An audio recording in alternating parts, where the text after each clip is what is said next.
This is Talking Hardcore, the podcast for people who love hardcore history. You study history because it allows us to understand the present and prepare for the future. Yeah, it's like Shakespeare or Greek tragedy. Could you imagine what was in the Library of Alexandria? I bet it was porn. I'm not even wearing pants right now, Scott. What's the old Clint Eastwood line? A man's got to know his limitations. I know my limitations. The Talking Hardcore podcast is presented by Ace Industrial Solutions. Are you in need of skilled trade professionals for your next project? Look no further.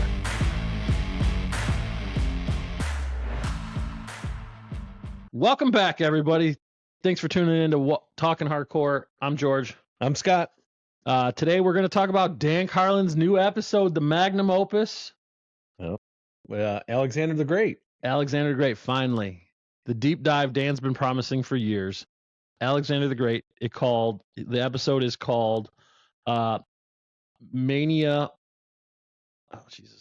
for Subjugation, which we should start with that. Break it down. So if you haven't heard the new episode of, I don't know who we're kidding. If you're listening to this, you've heard the new episode of You've been waiting. Hardcore History. You've already heard it. But if you haven't, go fucking listen to that because it's awesome. It's a 4 hours, part 1 episode of Dan Carlin long promised series on Alexander the Great.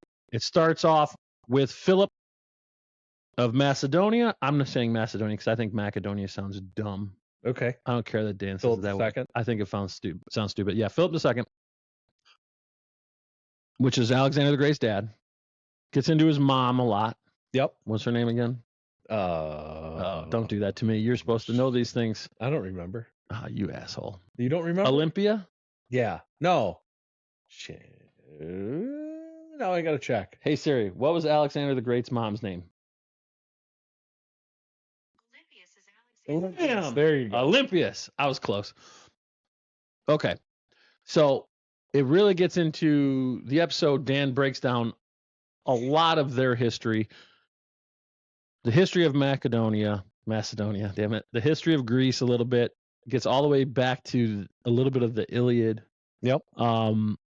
Whether or not that was true. Yep. And the episode ends with Philip's death. Yep. Which is like the turning point in Alexander's life, which is a huge point in history. Well, it's straight up a Greek soap opera. I mean, legit. There's all kinds of crazy turns and twists, and Dan compares it to the JFK assassination, but even more crazy. Yeah, I don't think it's no. Well, the only way that would be possible. I know that's how he compares it. No, yeah, but it would have to be like Marilyn Monroe. Like, right. It's crazier. Like Jackie well, Kennedy. He said Marilyn Monroe. He compared it to the JFK assassination, but way crazier. Yeah. Oh yeah. Right. Way crazier. Which is fair. That's exactly right. Like, ancient history is wild, and we don't know how much of it is truth and how much of it is myth, which is always fun. Alexander is especially interesting with that because he employed his own propagandists. Yeah. Well, we got to start with one thing. Sure. Fire away. We got to start with the parties. The drinking parties. The drinking parties. Basically, like, if your college where you went was full of a bunch of Vikings who were trying to kill people by out drinking them. And instead of drinking beer, they were just slugging fifths of vodka. Unwatered wine. There you go. Just straight booze. That's the parties the drinking parties that the Macedonians were famous for. And the funny thing is it was actually like important to the story, right? Oh yeah. These drinking parties had a lot to do with Macedonian history, had a lot to do with Philip's reign, maybe his death. For sure. Alexander might have died because of being an alcoholic. 100%. Well, it's not 100%. I'm pretty sure. You can't know anything for 100% from ancient history, but that's a lot of booze. Very highly thought to be by most historians that's how he died. So how early do you think Oh, Do you jeez. think Alexander was drinking? Oh man. Like 12? I Here's mean, some realistically- underwater down wine? Like 10? It's got to be pretty early. Yeah, I think so. I mean, it's got to be. These guys didn't have like underage laws for anything, Yeah, exactly. right? Which is gross. Look Really gross. Look at Philip. He had 7 wives. Yeah, and he And liked Alypius was a but he liked to teenager. bone dudes Yeah, too, and young dudes. it just whatever. No, like young dudes. What was that line? It's not like he was like, look at that 70-year-old dude. He's like, boys. Yeah. Those fucking Greeks, Look at some weird shit, man. Look at that line from what was it, Big Bang Theory, when he's like, "Oh, that guy could have whatever he wanted, primordial eggplants, pretty much whatever took his fancy." You don't remember that line, do you? Yeah, that was a weird quote. That was a bad line to quote. No, it wasn't. It was a good one. It just wasn't funny. But that's just kind of Do better. I know. Sorry. Sorry, guys. We haven't recorded an episode in a few weeks. No, that's how Philip. I think it might be like 3 or 4 weeks. Whatever. So Scott and I might be knocking off some rust. No, he's gonna try harder. I'm gonna try harder. We'll do better this episode. Whatever. Don't quit listening, people. We'll do better. Whatever took his fancy. That's what he was going at. All right, let's get to the episode. First of all, if you're not on the Discord for Hardcore History, get on it. Check out the link in the description. We have a separate chat thread set up for Manium for Subjugation. It's fun. There's a good conversation there. It's a lot of talk about the episode. It's really worth checking out. A lot of people interact. I think we should break down the title, Mania for Subjugation. Okay. Because what a great title that is. Most people would have named it Alexander or like the world's best conqueror or something, right? That's what, I mean, I would have thought of something like that. Okay. I would have never thought Mania for Subjugation, but it perfectly describes Alexander. Yeah. Like, it fits his MO. I'm going to rule everything. Yep. And I'm not stopping until I do. With the army that my dad built up. Yeah, but listen, you don't know. Maybe Alexander wouldn't have been able to do anything without his dad's starting line, putting him higher above. But like, also, that guy had half his dad's genes, and maybe he would have been just as great. Might have been better for him in the long run because he might not have burned out as fast. He might have not drank so much. Right. He might have had to work a little differently. I mean, the guy was obviously a genius. Yeah. So who knows? Oh, he had some really good tutors too. Yeah, right. But like, a great teacher is only as good as the student, right? If you're an idiot, a great tutor is not going to make you smart. It might help, but it's not going to make you a genius. Yeah. Right? Like, that guy had 2 exceptionally gifted parents. So maybe that's why. Well, not maybe. That's why he was also as great as he was. Yeah. That's why. So when I'm listening to this episode, the same thing we've talked about before pops in my head. Like, what if you actually bred humans like we did dogs? Like, we shouldn't do it. It's not cool. It's a violation of human rights right from the jump. Not okay.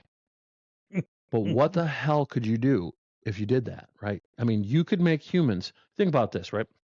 You can take a wolf and make a Great Dane, a Rottweiler, and a Chihuahua. What could you do with humans if you controlled all the breeding of a population? Yeah. Think about that. Now, humans, it's harder with humans because our gestation period is longer. Our period before we can have kids is a lot longer, and you wouldn't even know what traits you wanted to breed for until they're 20? Realistically. So to do this would take a lot of control. I mean, complete control. And nobody that had complete control would do this because it would lead to them losing complete control. Yeah, but we're getting into like the CRISPR and eugenics and all kinds of. If you could tailor breed humans the way we do dogs and control the breeding that way, imagine what you'd come up with. Sure. I mean, it's fascinating to think about. Well, specialized humans. Yeah, but if you could maintain, so Think about Yeah, it would this. never. It's not possible. So well, let's just put it this way. Let's say you had an army of Hapthor Bjornsons. All right. Yeah. Literally, let's just say 50,000 guys. Sure, That huge, that strong. you dominate Maybe. in certain times, Oh, certain points in history. 100%. You dominate. But I'm not just talking about size. Alexander had two exceptionally smart, equipped parents, Yeah. and he was a genius, right? Like, imagine if that's what you were breeding for. And so you didn't let the dumb ones breed, and you made the smart ones marry the smart ones, and you did that for like 500 years, Well, a couple hundred years even. what you'd What would you end up with? Well, you'd end up With with superhumans. maybe. You would. Maybe. You would. It depends. It works for other species. Why wouldn't it work for humans? But we cannot talk about this because- conversation. yes. before. We've gotten to this conversation. Yeah, we're going to have to stop it here. Guys, I'm sorry if you find that interesting. Check out some of our old stuff. We've had this conversation before.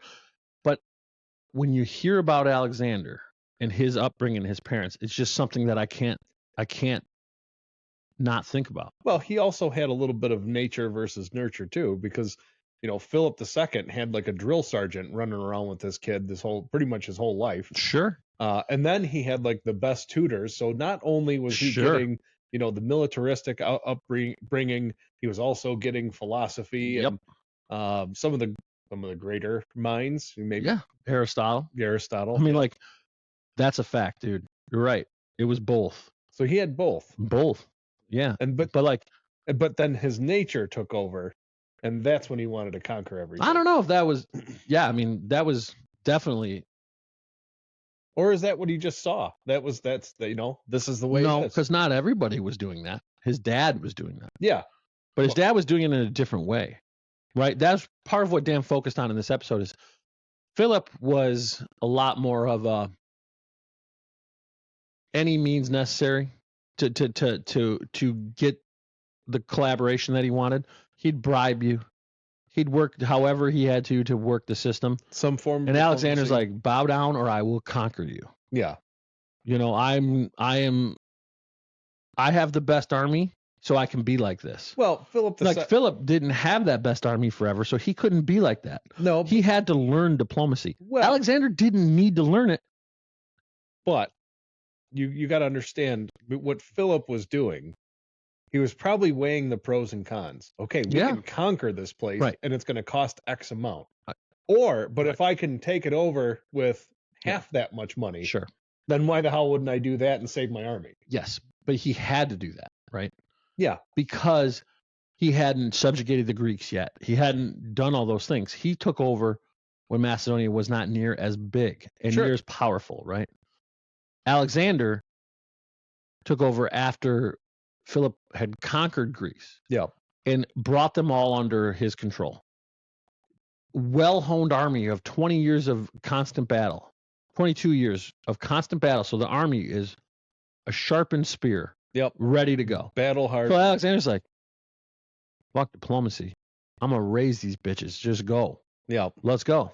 Well. And so he could afford to be that. And so maybe if his army wasn't as good, he would have been able to do those other things. We don't know if he had that in him or not. It's almost a blend. I mean, if you look at it this way, it's almost a blend of what Philip was doing. It's almost a blend of like what the Persians would do.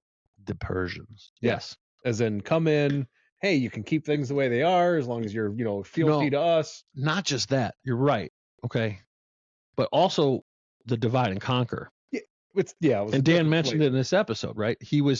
They would do like what the Persians were doing, which was paying the Greeks to fight each other, right? Making sure to keep the Greeks from uniting against them. And I remember listening to the King of Kings. Yep. Right. And that's where it leaves off. Basically, it leaves off with the Greeks were able to get the Persians out. But what the Persians did is just basically keep the Greeks at each other's throats. Yep. Put a little money in that pocket. Hey, here's some money to get soldiers to fight those guys to stop the Greeks from ever becoming what they became under Alexander and Philip. And Philip was doing the same thing to the Greek mainland. And that triggered something I made a note of that I want to talk to you about. Okay. When you hear Philip, using public opinion or, influencing public opinion in places to keep everybody at each other's throats and things like that. It really reminded me of the debate that we have now about our social media, and what they're always saying is the Russians, right? Yeah. All of that stuff that, we do to these other countries and they're doing to us, TikTok and Facebook and all that and Twitter. All of that stuff is old. Yeah. It's so old that it was old when Philip was doing it. Yeah. But the technology makes it way more effective. I mean, yes and no. It can. Well, it depends on where your media, first of all, if you trust the news source. Mm-hmm. No, but yes, if you put up some barriers so that you can become a little bit less influenced by it, right? But I'm talking about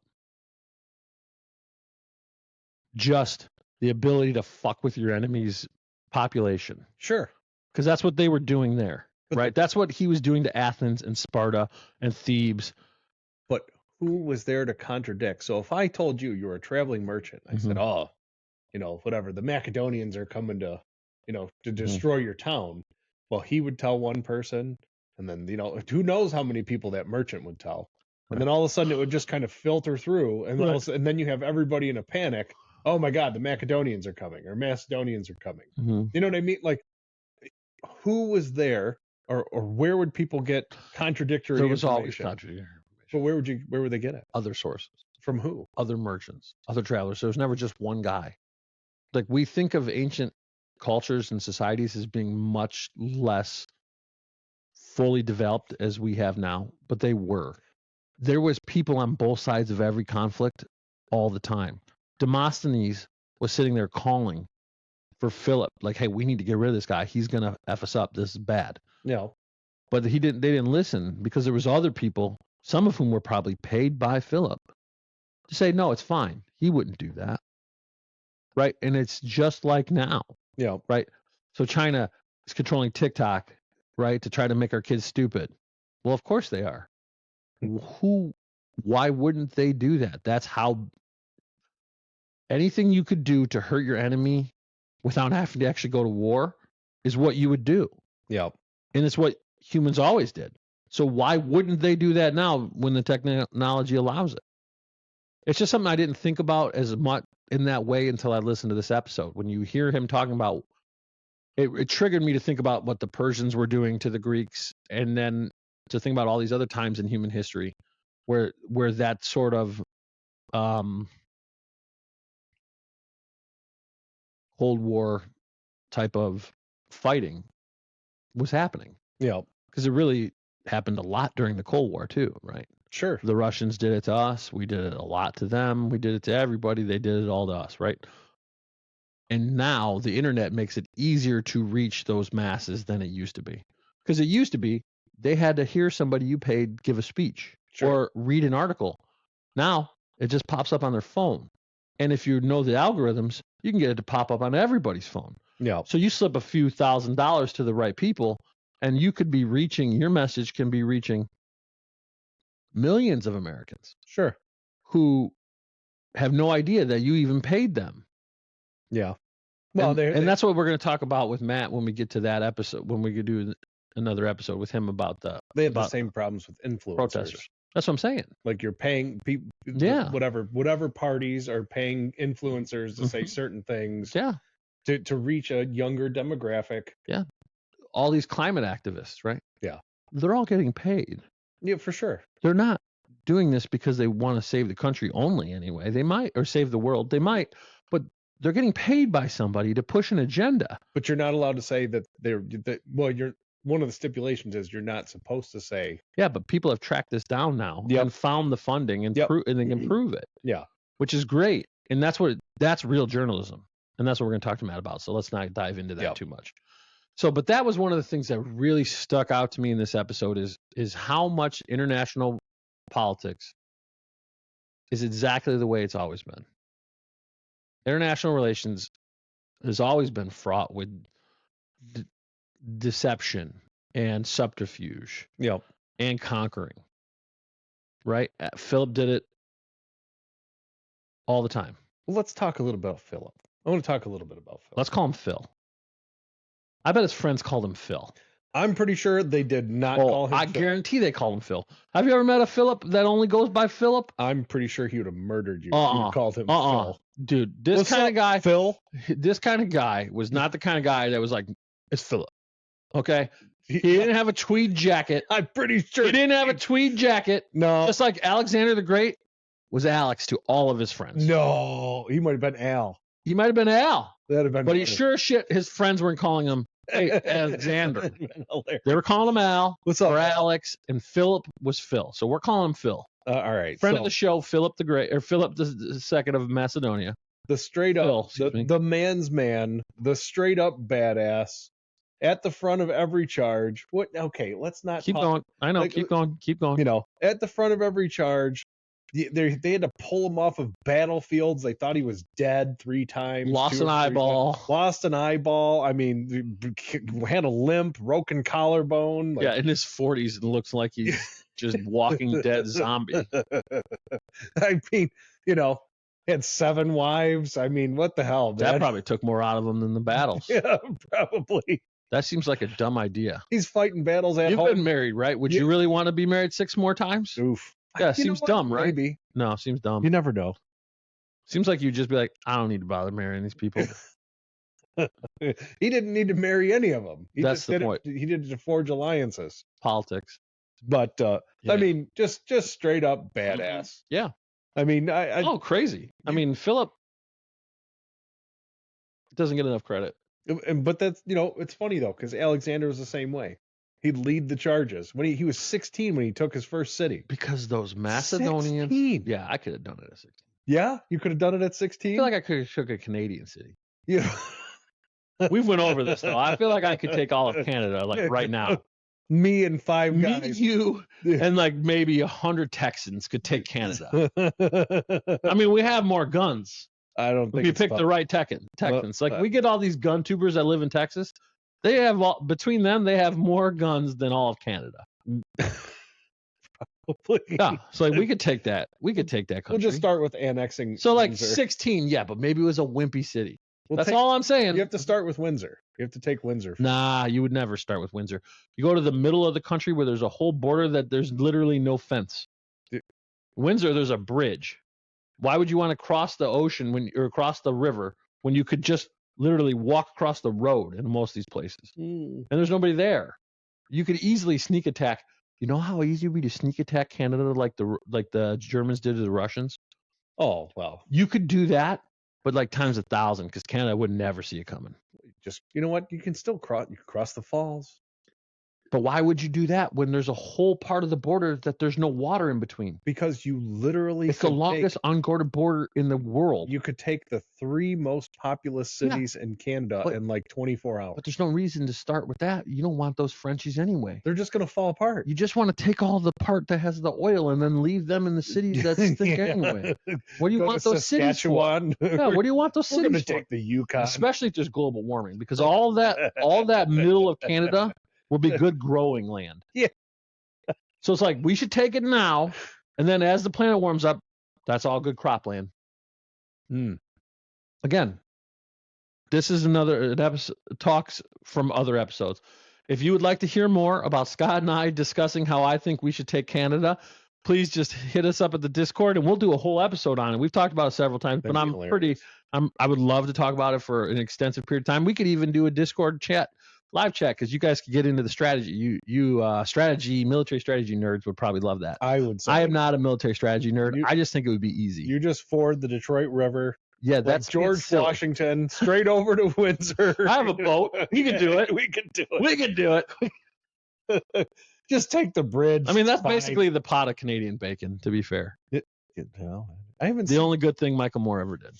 I don't remember. I don't Very remember funny. much of that except that it was John Candy. Oh, very Look funny. at these Canadians. They're so violent. Yeah, so the president, It was over a fucking after hockey the game. Cold War ended, and the president's like, well, we need an enemy to keep all these people. So he's like, well, let's make Canada an enemy.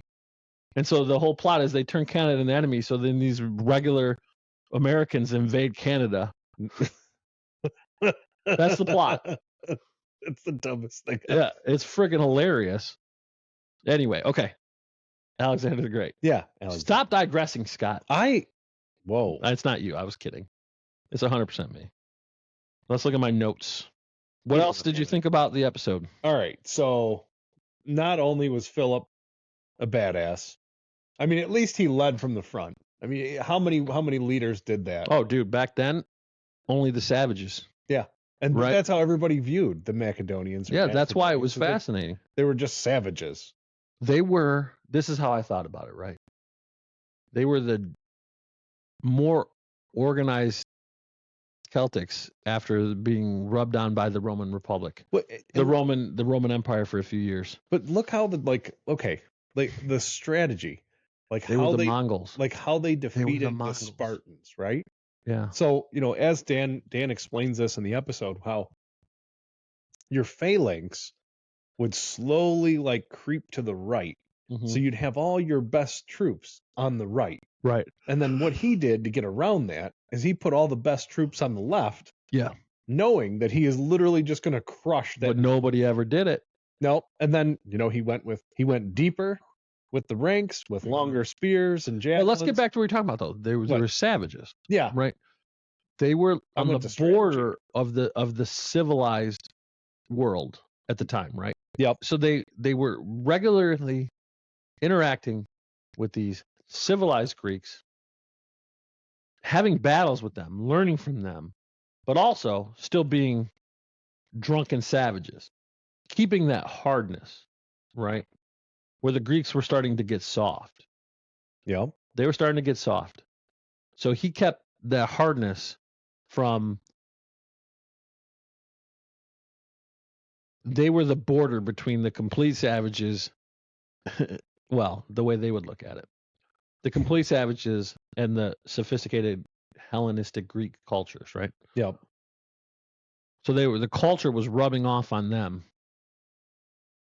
You think about other times in history where those are the people who go conquering, and you almost think about like the Mongols, right? So, but these guys were the Mongols were further off. They were more savage than the Macedonians, who were closer to the Greeks, culturally wise, not regionally wise. Still culturally had great wise. cavalry. Right, but so the Greeks, the Macedonians, kind of thought of themselves as Greek. The Mongols did not think of themselves as Chinese. No. So I guess it's not a great comparison that way. But like they talk about it in Dan talks about it in Wrath of Khans. The Chinese would try to cook them, right? And the Greeks were kind of cooking the Macedonians, right? Making them civilized, bring them along. But they were at that dangerous phase where they would have the sophisticated military concepts and organizational skills of the civilization, but the savagery of the savages. Yeah. That's where the Macedonians were. They were in that sweet spot. So they got a little bit of both. They got a little bit of both. Because think about it, right? If you have the ability to put troops in the field, organized, trained, all of those things, right?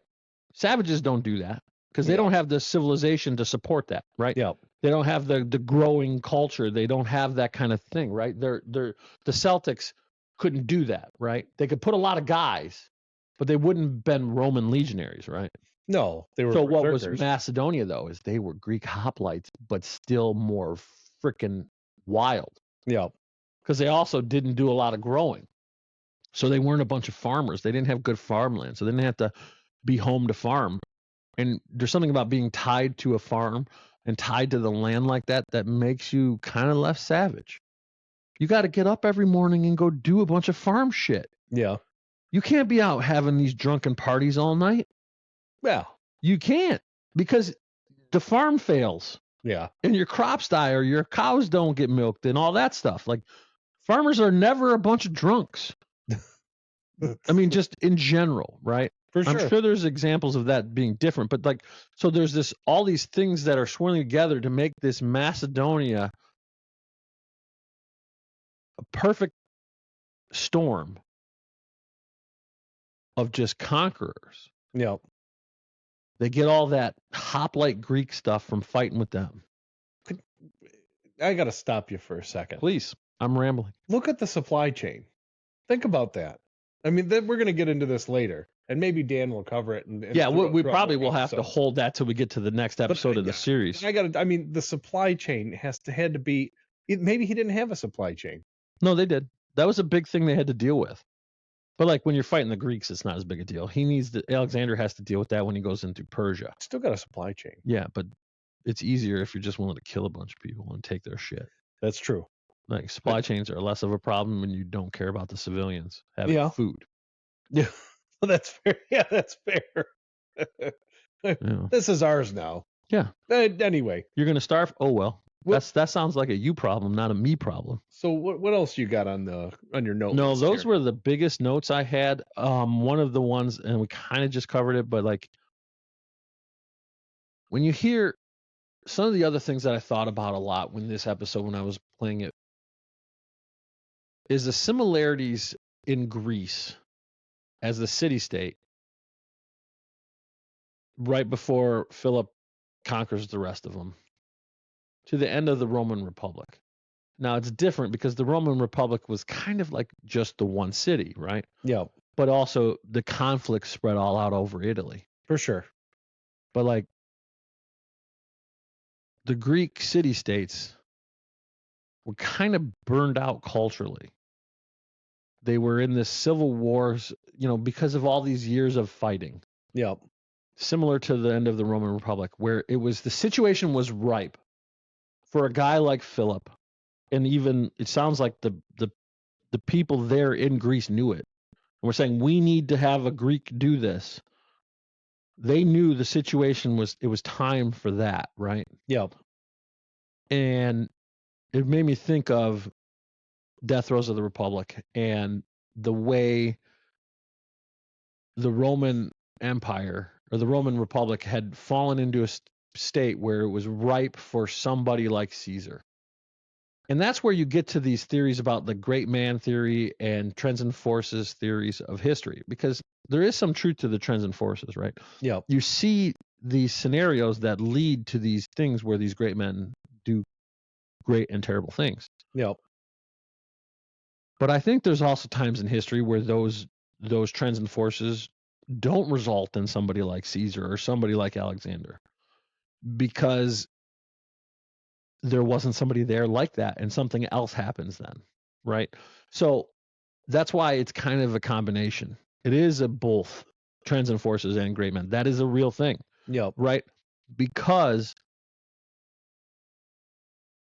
if it wasn't somebody like Philip, it might have been somebody different who would have been somebody different who took advantage of the turmoil and the chaos and the trends and forces in the culture and did it differently. Or not. Or nothing at all. Right, exactly. And maybe then one of the Spartans would have came, or the Thebes, right? Maybe Spartan would have rose again, Maybe. right? Because they were kind of they're basically a shadow of their former selves, but they might have rose again. Who knows, right? Yeah. I don't think you. Sorry. No, I don't think well, I mean, just to that point, I don't think the Spartans were gonna do it. No, I know. I'm saying maybe. I think they were gassed out. Their system was too far behind the curve. It was cutting edge at one point in time, but then it kind of, I mean, they even the Persians kind of softened them up a little bit. They got used to having better food, and they're not eating gruel or whatever. Right. I mean, they're just like. But I'm just using it as an example. No, I got you. And still, even then, they get the right leader. And maybe he does. Maybe they say, let's make Sparta great again. Okay, I don't know. I'm dead serious. It sounds like, I'm dead serious. It sounds like before Philip II, the Spartans were kind of they're on their way out. But without Philip, the right person might have been able to turn that around. I think he just put the nail in the coffin. Right. Yeah. But until that nail's in that coffin, anything can happen. That's true. Right. And so historically, we feel like, oh, that had to happen. But history is just like anything else. There's so many variables. You can never know what would have happened. So that's why people who don't think that it's a mix of the great man theory as well, I think are being foolish. Like, you say, well, there would have had to have been an Adolf because the situation was ripe. No, because the guy who Adolf Hitler, somebody could have been Adolf, but also not a crazy racist. Like, and then the world might actually still be speaking German, right? Like if Germany had a leader, the situation was ripe for somebody to really unite Germany and conquer the world, right? I think you and could. Adolf might have been able to do it if he wasn't such a crazy racist. So, like, Or maybe Goebbels was the Adolf Hitler, and you just had to wait 5 years. or it was the tank guy. Oh, you're talking about Yeah, I mean, the Desert Fox, who knows? Rommel. But that's the point, right? Like, those history is still driven by humans. Sure. And so to discount individual human choices, and Dan talks about this in the episode about how when you have one person in charge, their personal life can legit make world-changing things. And that's a great example of what I'm saying in this podcast, right? Because if Philip really had a little bit better control of his personal life, maybe he didn't get assassinated. So I think that's where we should wrap this one up. Yeah, probably. So this is the icing on the cake. The gem in the donut. Mm-hmm. So according to Dan in this episode, Philip II had a male lover who he shunned for another male lover Of the same name, yeah, of the same name. Yeah. which is weird. And anyway, there was some some slander going on between one The male spurned lover Yeah, was upset, and so he talked shit about the non-spurned lover, Yeah. who then ended up like kind of committing suicide to save his honor. So that led this other dude to do a bunch of bad stuff to the spurned lover, and that led the spurned lover to assassinate Philip for not having his back. Yep. So There you the go. whole thing is bananas. Now some of it might have had to do with Olympius. We don't know. Nobody knows. Nobody knows. Maybe she didn't like Philip having male lovers. Or maybe she didn't like Philip not giving Alexander more power. That was true. Or maybe she just knew now's the time to have Alexander conquer the world. Or you go a little bit further back on, not too long before he passed away, where somebody yelled at the wedding, now we need a legitimate heir. The same guy that did all the bad stuff to Yeah. the jilted lover. Yeah. Yeah. So now it's time for a legitimate heir. Alexander gets Artemis? pissed. Was it Artemis? No. Antinous? It was something like that. I started with an A. Okay. That story's nuts. I wonder how much of it is true. Stop having so many gay lovers. The thing is these sources that we have, right? These sources that we have for this are all way after the fact, and are people who were very pro-Alexander, right? What if Philip wasn't even gay, but this was a good way for somebody? I'm not saying he was or wasn't. It's Pausanias. Thank you. Yeah. But what if this was just another way for Alexander to kind of set himself aside and be like, yeah, not only did I conquer all this stuff, the old dude, he was just a pervert. We don't know. Maybe he really did all that. Maybe there's enough sources. I gotta be honest, I'm not going to dig into it. No, me either. Maybe there's enough sources that we can reliably say that happened. But it seems like most of the sources were pretty influenced by Alexander's. So who knows? Yeah. That's what I do with all ancient history. With all history. Hell, with all modern current affairs. Take it all with a grain of salt. Don't assume any of it is 100% factual, but it makes a great story. Yeah. And if that's really why Philip died, it's the dumbest reason to die. If you're about to conquer the world, and he's like, well, this one dude I banged got mad at me. And then killed me. And killed me in front of everybody. The best thing that Dan said in that podcast, one of the best things, I'm sorry, that I did not know was supposedly Pausanias. How'd you say his name? Pausanias. Pausanias, thank you. Was a student of Aristotle's as well. And he asked Aristotle, what's the best way to become famous? And Aristotle allegedly said, You kill somebody famous. Yep. Now, That sounds like one of those stories that gets made up after the fact, after the guy killed somebody famous. Yep.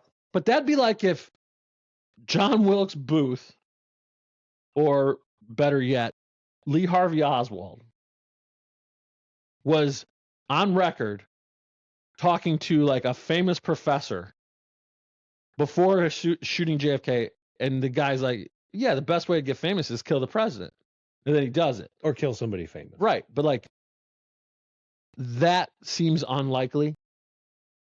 But who knows? Yeah. You have to believe ancient history, right? Yep. Even if it's all lies. Even if it's all lies. There was one quote. Okay.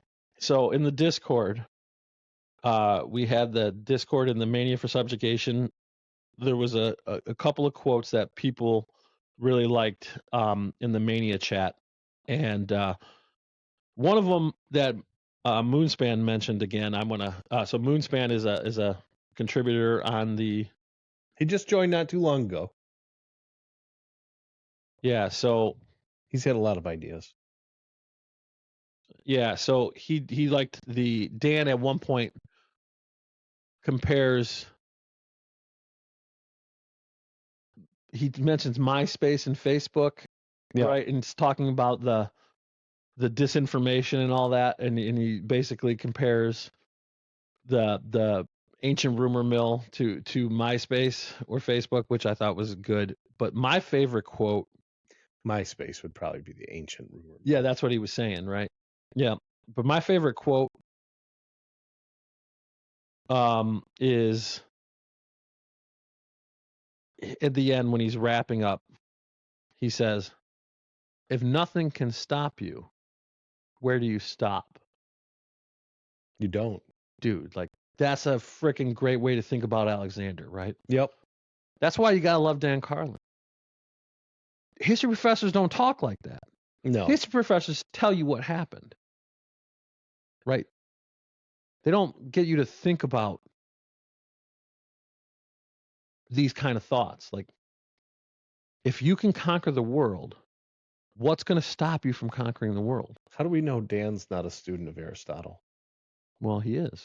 We all are. In the West, we all are. That just messed No, but I'm serious. In the West, we all are. He's right, though. But, I mean... Think about that. That's a good one to end on. The only thing that's going to stop you is your culture, your upbringing, your morals. And if your culture and your upbringing and your morals are all to go to conquer, what's going to stop you? Whatever limitations. Well, in Alexander's case, turns out it was alcoholism. Or somebody else kicking your ass in India. But again, he probably wouldn't have stopped there, right? That was just like, no, he was. I'm going to come back, and eventually he probably would have figured that shit out. Oh, for sure. You know what I mean? Well, that's what he was doing. He came back to regroup. Right. Okay, guys, thanks for checking in on with us. I know it's been a while since we uploaded it. We're gonna get some more episodes out coming up soon. It's been over a year now since we started the podcast, so this is exciting for us that we've been doing this for over a year and that you guys still listen. So thank you very much. Check the link in the Discord channel, the link in the description for the Discord channel episode. Again, Discord. Check the link in the description for the Discord channel invite. It's fun. It's a great place to come talk hardcore history. There's a separate chat for talking hardcore. So if you guys want to connect with us and ask us any questions or give us a show idea. Yeah. Right? That'd be nice. Or if you want to come on and talk to us about a show, or if you've written a book, you want to come on and talk to us, or you got a history subject you want to talk to us about, please go there and send us a message or email us at talkinghardcore@gmail.com or the Talking Hardcore website, which is also a link in the description. Thanks, everybody. Have a good night.